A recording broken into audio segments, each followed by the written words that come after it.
unit testing in JS.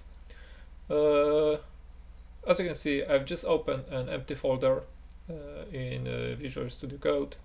Within that folder, I'm going to run a command npm init and name this. You can provide any name you want for package. Okay, so now we've got package.json.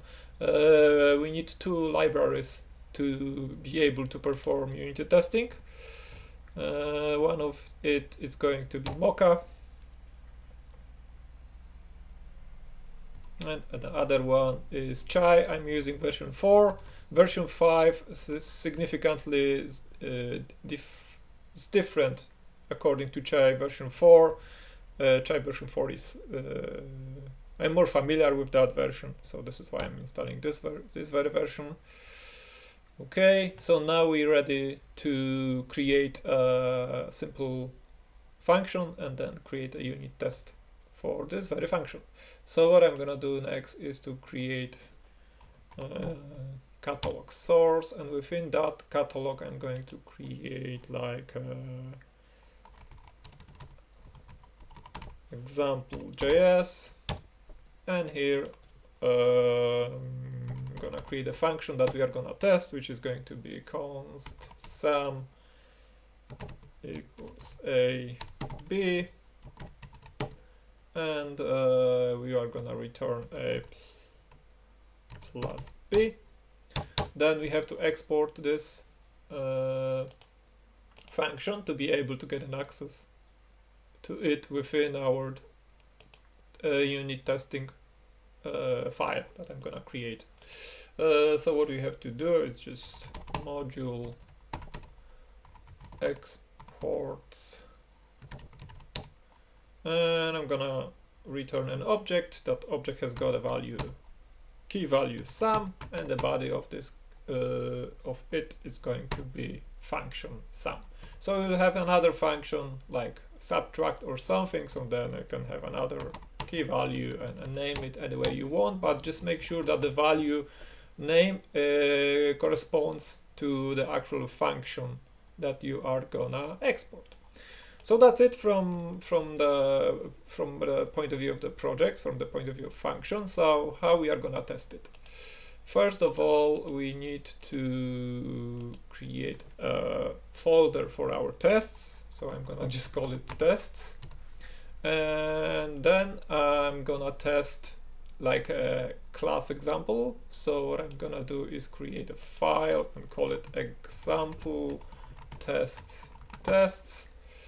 The naming is not that important. You can name it any way you want to, but as you can see, I've provided a key information, which is the name of the class of the file I'm gonna test, which is example.js, and then just JS.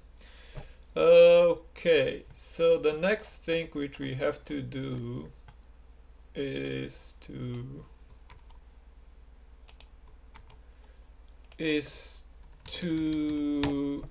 import the function we want to test, which is right here. So as you can see, I've provided location to the example.js file, and from that I'm importing just the sum within the object of this. Maybe I'll put it here. So yes, I'm exporting an object, and within that object there is a function sum, so that's why I can export it directly. And then I have to export strict equal. It's just for testing purposes. I'm gonna show it later on. How does it work? Okay, to save our time, I'm just going to copy paste something I've prepared earlier on. So here I'm just, like instantiating the function, and then strict equal, which comes from assert, make sure that sum of 3 and 4 provides 7. So basically here we are pointing to the sum, so we are ending here, those two values are ending here as well, and then we are just performing the mathematical operation. And at the end, we are asking if it's equals 7. And then, because I want to show you as well how it looks when the result is invalid, how does it look from the terminal point of view. But that's not all. We still have to somehow trigger this test. How we can do this? Just go to package.json, and I'm also going to make it a little bit faster. So scripts. So what I'm doing is just updating the test. So first of all, we have to provide the Mocha. So that's why we were installing this library, because this will actually allow us to trigger unit tests.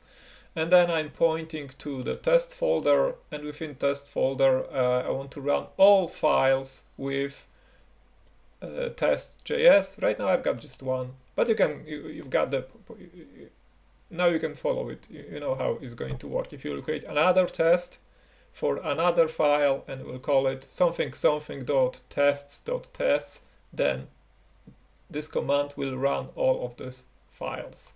So anyway, I think we are ready to go right now. So what I can do is npm run test, npm run test. Yep, and here I've just run my first unit test. So as you can see, describe sample test. Then within that test, I've run the first test, which should return the correct value. Yep, it's according to this. And as you can see, 0 passing, 1. Okay. So let's comment this. Okay, and now run our test again. Okay, the test passed. So let me quickly create another test. Should correct the same name. Let's call it part 2. And here I'm deliberately provides a wrong answer. So let's check how it's going to work. How this is going to work. So as you can see now, one test is passing, another is failing. It's because the first test passed and the second test failed. And here we've got a strict information that this very test failed, so that the name is corresponds to this very name.